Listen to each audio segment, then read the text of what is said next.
पाहते शेतकरी कर्जमाफी आणि ओला दुष्काळ जाहीर करा यासाठी राष्ट्रवादी शरदचंद्र पवार पक्षाच्या वतीने आंदोलन केलं जात आहे।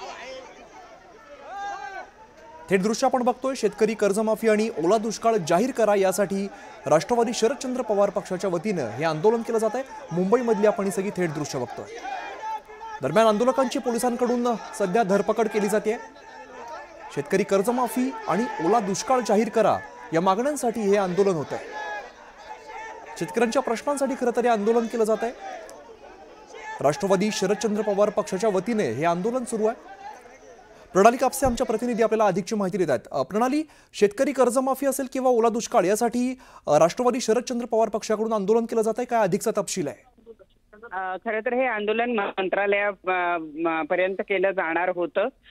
त्यावेळेला शशिकांत शिंदे सुद्धा त्या आंदोलनामध्ये सहभागी होईल असं सांगण्यात आलेलं होतं, परंतु पोलिसांना या गोष्टीची खबर कदाचित आधीच लागली, म्हणून त्यांनी संपूर्ण कार्यालयाच्या बाहेरच मोठ्या प्रमाणावर पोलीस आले होते आणि त्यांनी कार्यालयातून बाहेर निघाल्याबरोबरच या सगळ्यांना ताब्यात घेतलेलं आहे। त्यामुळे कार्यालयाच्या बाहेरच मोठ्या प्रमाणावर या ठिकाणी घोषणाबाजी झाली आणि त्यानंतर आपण पाहिलं की या ठिकाणी त्यांना सगळ्यांना ताब्यात घेण्यात आलेलं आहे। राज्यामध्ये एकूण जी काही परिस्थिती निर्माण झाली आहे त्या परिस्थितीच्या पार्श्वभूमीवर या ठिकाणी आंदोलन करण्यात आलं होतं। मागणी करण्यात आलेली होती की या ठिकाणी राज्यामध्ये ओला दुष्काळ जो आहे तो जाहीर केला जावा आणि त्याचबरोबर शेतकऱ्यांची कर्जमाफी केली गेली पाहिजे। कर्जमाफी गेल्या कालावधीमध्ये झाली नव्हती, ती कर्जमाफी करण्याचं आश्वासन राज्य शासनाच्या वतीनं देण्यात आलेलं होतं ज्यावेळेला निवडणुका होणार होत्या त्यावेळेला, परंतु सरकार स्थापन झालं आणि त्यानंतर कुठल्याही पद्धतीची कर्जमाफी जी आहे ती करण्यात आलेली नाही आणि म्हणून या शासनानं आत्ताची जी परिस्थिती ओढवलेली आहे त्या पार्श्वभूमीवर कर्जमाफी करावी आणि ओला दुष्काळ जाहीर करावा अशी मागणी जी आहे ती राष्ट्रवादी शरदचंद्र पवार पक्षाच्या कार्यकर्त्यांच्या वतीनं करण्यात आलेली होती। यामध्ये मुजीब शेख, माकरा मेहबूब शेख यानंतर प्रणाली दृश्यांमध्ये दिसतंय कार्यकर्त्यांची धरपकड सुद्धा केलेली आहे। धन्यवाद या सगळ्या सविस्तर माहितीसाठी। आता बघूया पावसाच्या वेगवान घडामोडी।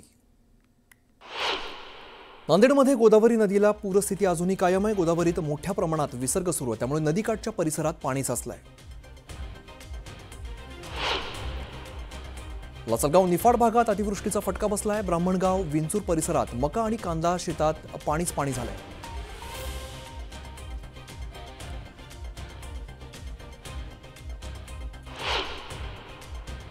बीडमधील माजलगाव धरण पूर्ण क्षमतेनं भरलंय। धरणातून मोठ्या प्रमाणात पाण्याचा विसर्ग केला जातो, त्यामुळे सिंदफणा नदी दुथडी भरून वाहू लागली आहे।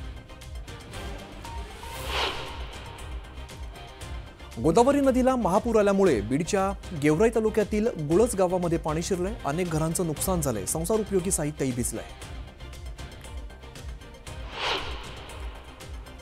पुराने वेढा दिलेल्या बीडच्या आगार नांदूर गावातील 150 कुटुंबांना स्थलांतरित करण्यात आलंय। जायकवाडी कॅम्पमध्ये सर्वांची व्यवस्था करण्यात आलेली आहे। नागरिकांच्या डोळ्यात अश्रूंचा पूर दिसतोय। जायकवाडी धरणातून गोदावरी नदीपात्रात मोठ्या प्रमाणात पाण्याचा विसर्ग करण्यात येतोय। बीड जिल्ह्यामध्ये पूरस्थिती निर्माण झाली आहे, त्यामुळे गेवराई तालुक्यातील आगार नांदूर गावचा संपर्क तुटलाय।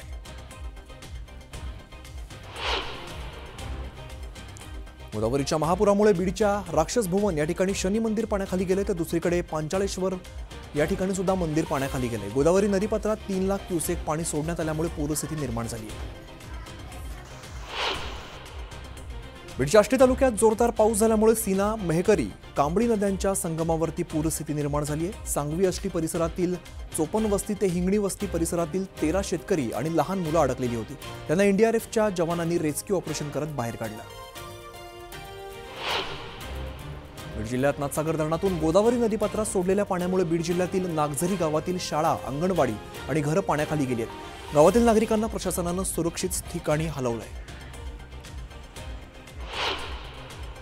गोदावरीला आलेल्या महापुराचा फटका बीड जिल्ह्याला बसलाय। जिल्ह्यातील राजापूर गावात पुराचं पाणी शिरलंय। संपूर्ण गावाला पुरानं वेढा दिलाय। गावातील राजेश्वर मंदिरही पाण्याखाली गेलंय। सोलापूर विजयपूर राष्ट्रीय महामार्गावरील वाहतूक पुन्हा एकदा बंद करण्यात आली आहे। हत्तूर पूल पूर्णतः पाण्याखाली गेल्यामुळे दोन्ही बाजूची वाहतूक बंद करण्यात आली आहे। सोलापूरच्या बार्शी तालुक्यातील चांदणी नदीच्या पुरात अनेक गावांना फटका बसला। नदीवरील पूल पाण्याखाली गेल्यामुळे विद्यार्थ्यांचे हाल झालेत। मुलांना खांद्यावरती घेऊन जाण्याची वेळ पालकांवरती आली आहे। अहिल्यानगरमध्ये झालेल्या मुसळधार पावसामुळे सीना नदीला पुन्हा एकदा महापूर आलाय. माढा, करमाळा, मोहोळ, उत्तर सोलापूर आणि दक्षिण सोलापुरातील अनेक गावांना पुन्हा एकदा पुराचं पाणी शिरलेलं आहे. त्यामुळे प्रशासनाकडून नागरिकांना सतर्कतेचा इशारा दिलाय. जायकवाडी आणि माजलगाव धरणातून होत असलेल्या पाण्याच्या विसर्गामुळे परभणीत गोदावरी दुथडी भरून वाहू लागली आहे. गोदावरी नदीने धोक्याची पातळी ओलांडली आहे. नांदेड शहराजवळून वाहणाऱ्या आसना नदीला पूरस्थिती अजूनही कायम आहे. नदीकाठची हजारो हेक्टर शेती पाण्याखाली गेली आहे. नदीच्या बॅकवॉटरचा फटका अनेक गावांना बसलाय. नांदेडमध्ये गोदावरी आणि आसना नदीला पूरस्थिती अजूनही कायम आहे. गोदावरी नदीत पाण्याची आवक वाढल्यामुळे मोठ्या प्रमाणात विसर्ग सुरू आहे. त्यामुळे नदीकाठच्या भागात पाणी साचलंय. जायकवाडी धरणातून पाण्याचा विसर्ग वाढवण्यात आलाय. त्यामुळे नांदेडमध्ये खबरदारीचा उपाय म्हणून लाऊडस्पीकरवरती दवंडी देत नदीकाठच्या नागरिकांना सतर्क राहण्याच्या सूचना दिल्यात. मनपाने पूरग्रस्तांसाठी तात्पुरते निवारा केंद्र सुरू केलंय.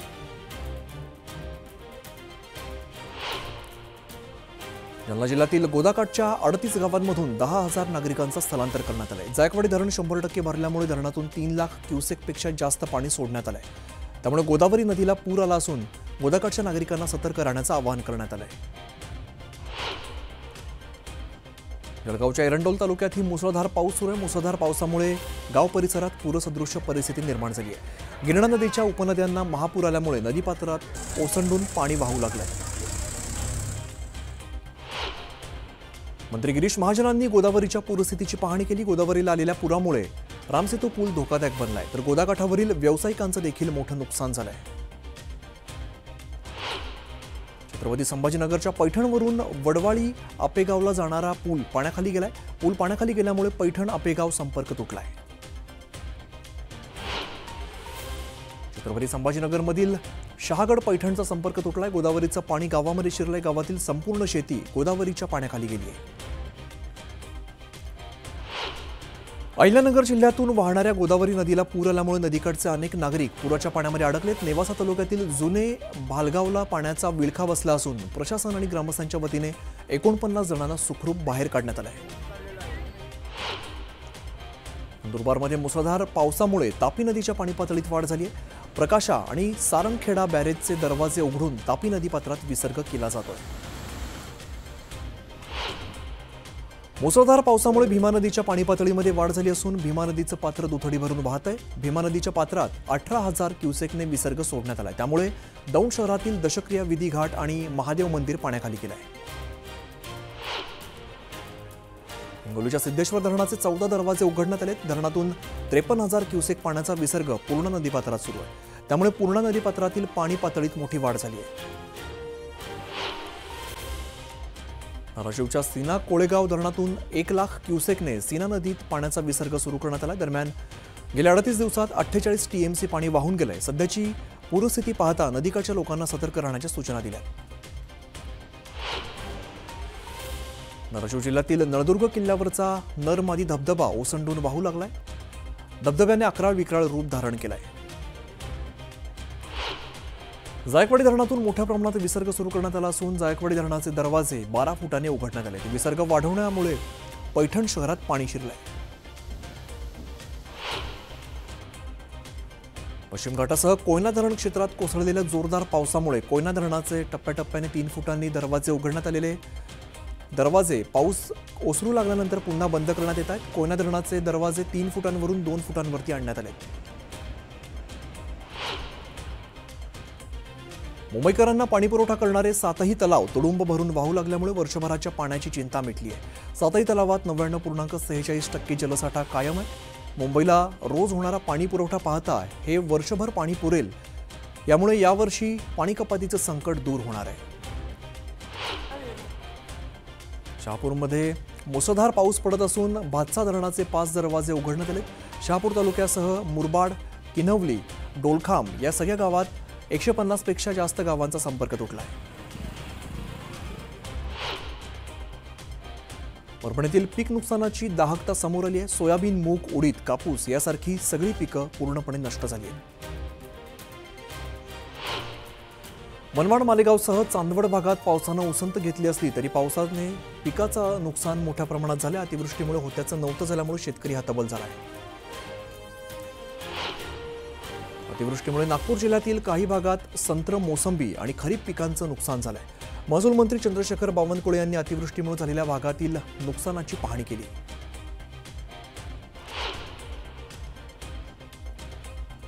नंदुरबारमध्ये झालेल्या वादळी पावसाने कोपरलीसह ओसरली, होळ या शिवारातील पिकांना झोडपलंय. पिकांचे तातडीने पंचनामे करून मदत द्यावी अशी मागणी शेतकरी करतायत.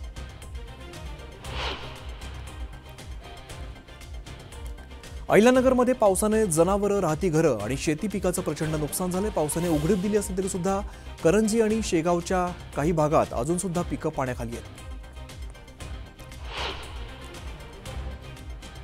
अकोल्यात ही अतिवृष्टीने हाहाकार माजवलाय. बार्शी टाकळी तालुका दुष्काळाच्या नुकसानीतून वगळण्यात आल्यामुळे शेतकरी संतप्त झाले.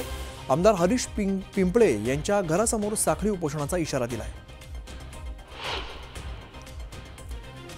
जळगावच्या एरंडोलमध्ये अंतुर्ली शिवारात झालेल्या मुसळधार पावसामुळे मक्याचं पीक पावसाच्या पाण्यात भिजून जमीनदोस्त झालंय. शेतकऱ्यांवरती पुन्हा एकदा आर्थिक संकट कोसळलंय. आगामी खरीप हंगामातही धोक्यात आलाय. जायकवाडीच्या धरणातून गोदावरी नदीपात्रात 2.5 ते 3 लाख क्युसेक पाण्याचा विसर्ग केला जातो. त्यामुळे बीडच्या गेवराई, माजलगाव, परळी तालुक्यात पूरस्थिती निर्माण झाली आहे. त्यामुळे शेकडो एकर जमीन पिकासह पाण्याखाली गेली आहे. धुळे जिल्ह्यात गेल्या 2 दिवसांपासून मुसळधार पाऊस होत असून परतीच्या पावसाचा खरीप पिकांना फटका बसलाय. जोरदार पाऊस झाल्यामुळे शेतामध्ये पाणी साचलंय. पावसामुळे संपूर्ण कापूस पीक भिजलंय. अमरावतीत भाजप नेत्या नवनीत राणांनी शेतीच्या बांधावरती जात नुकसानग्रस्त भागाची पाहणी केली. यावेळेला राणांनी थेट कृषी मंत्री दत्तात्रय भरणेंशी संवाद साधलाय. दिवाळीपूर्वी शेतकऱ्यांना नुकसान भरपाई देण्याची मागणी नवनीत राणांनी केली. गोंदिया जिल्ह्यात गेल्या 3 ते 4 दिवसांपासून पाऊस सुरू आणि या पावसामुळे खळबंदा जलाशयाचा कालवा फुटला आणि परिसरातील शेतकऱ्यांच्या धान पिकाचं मोठं नुकसान झालंय.